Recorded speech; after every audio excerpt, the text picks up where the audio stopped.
원장님, 어지럼증이 있을 때 응급실로 달려가야 할 질환은 무슨 질환이죠? 네.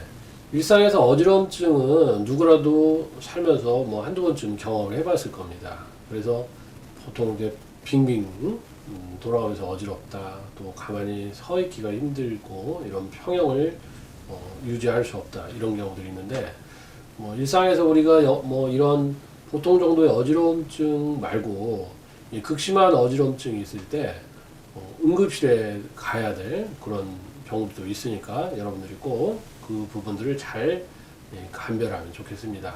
그래서 보통 이제 어지럼증이 있을 때 이제 세 가지 질환을 의심해 볼 수가 있습니다. 제일 첫 번째 많이 오는 것은 귀에 대한 문제죠. 그래서 이 귀에서 평형 감각을 담당하는 전정신경이라는 게 있죠.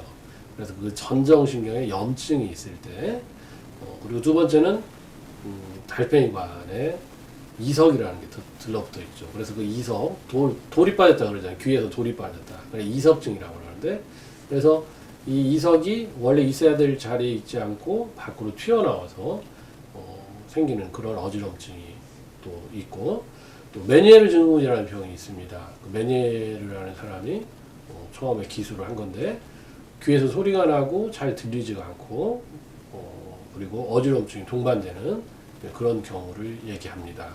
그래서 전정신경에 염증이 있을 때, 이럴 때는 보통 이제 스테로이드 같은 그런 양약을 쓰기도 하고요.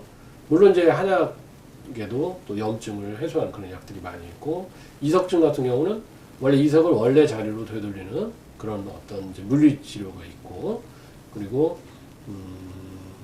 메니에르 병은 메니에르 증후군이라고 그랬잖아요. 그래서 이명, 난청, 현운이 같이 오는데, 사실 증후군이라는 말이 붙은 병은 생화학적으로 사실 원인을 잘 모르는 병에 증후군이라는 말이 붙는데, 사실 이 메니에르 병은 한의학으로도 잘 치료가 되는 병입니다.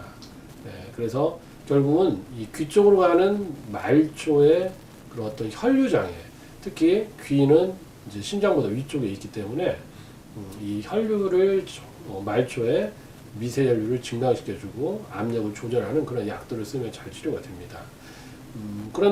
그런데 이제 두 번째는 뇌에 대한 문제를 생각해 볼 수 있습니다.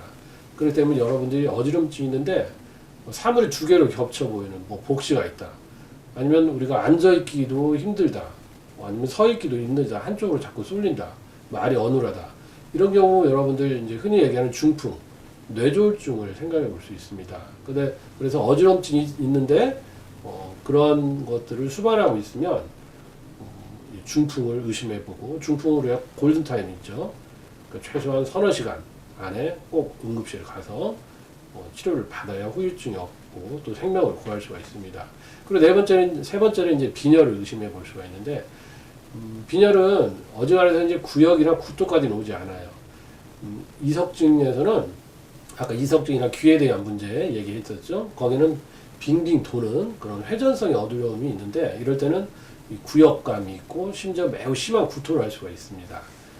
그리고 그러한 것들이 격렬하고 심하고, 아까 여러 가지 증상, 시력에 문제가 있거나 평형 한 달을 쓰지 못하거나 힘이 빠지거나 말이 어눌하고 이럴 때는 이제 중풍에 해당하니까 그것은 여러분들이 감별해서 꼭 그에 맞는 상황에 처하는 그러한 대처를 해야 합니다. 그래서 여러분들이 어지러울 때 꼭 우리가 생각해 볼 수 있는 것 중에서 뇌졸중도 있을 수 있다는 걸 꼭 여러분들 염두에 두시고, 응급 상황에서는 반드시 응급실에 꼭 가서 생명을 구하는 것이 좋겠습니다. 예, 감사합니다. 네, 감사합니다.